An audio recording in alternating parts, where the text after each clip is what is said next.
ਹਜਰੀ ਵੇਲੇ ਹੱਥ ਵਿੱਚ ਬੌਕਰ ਮੂੰਹ ਤੇ ਸਾਬਾ ਦਿਲ ਵਿੱਚ ਬੱਚਿਆਂ ਦੀ ਰੋਟੀ ਦਾ ਸੁਪਨਾ ਲੈ ਕੇ ਤੇਰੀਆਂ ਗਲੀਆਂ ਵਿੱਚ ਫਿਰਦਾ ਵਾਂ ਚੂੜਾਈ। प्रोग्रेसिव था पूरा। क्या बात है। ਸੁਬਾਹ ਸਵੇਰੇ ਮਿੱਠੀਆਂ ਨੀਂਦਰਾਂ ਮਾਣਨ ਵਾਲਿਆ ਉੱਚਿਆ ਭਾਈਆ।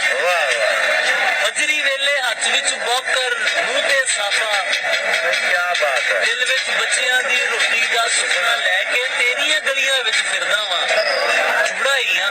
ਕੀ ਹੋਇਆ ਜੇ ਮੇਰੇ ਪੁੱਤਰ ਡਿਗਰੀ ਲੈ ਲਈ? क्या बात ਹੈ ਤੇ ਚੂੜੇ ਦਾ ਪੁੱਤਰ ਨਾ। की दर्द है। ਕੀ ਹੋਇਆ ਜੇ ਮੇਰੇ ਪੁੱਤਰ ਡਿਗਰੀ ਲੈ ਲਈ?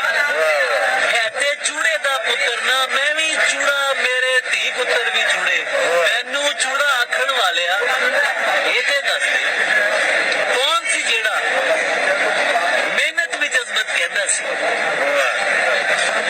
ਕੌਣ ਸੀ ਜਿਹੜਾ ਕਾਫਰਾਂ ਦੇ ਬੱਚਿਆਂ ਨੂੰ ਵੀ ਸੀਨੇ ਲਾਉਂਦਾ ਸੀ?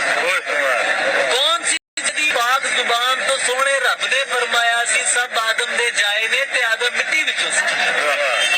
ਮੈਂ ਤੇ ਤੇਰੀਆਂ ਨਜ਼ਰਾਂ ਵਿੱਚ ਚੂੜਾ ਹੀ ਆ। ਤੂੰ ਤੇ ਉਹਦਾ ਕਲਮਾ ਗੋਏ। ਮੈਨੂੰ ਨੀਚ ਮਲੀਚ ਨੂੰ ਕਲਮਾ ਪੜ੍ਹ ਕੇ ਦਸੀ ਤੇਰੇ ਵਿੱਚ ਨਫ਼ਰਤ ਦਾ ਕੂੜਾ ਕਿੱਥੋਂ ਆਇਆ? अली भाई दोबारा ਤੂੰ ਤੇ ਉਹਦਾ ਕਲਮਾ ਗੋਏ। ਮੈਨੂੰ ਨੀਚ ਮਲੀਚ ਨੂੰ ਕਲਮਾ ਪੜ੍ਹ ਕੇ ਦਸੀ ਤੇਰੇ ਵਿੱਚ ਨਫ਼ਰਤ ਦਾ ਕੂੜਾ ਕਿੱਥੋਂ ਆਇਆ? ਇੱਕ ਮੁਸਲਮਾਨ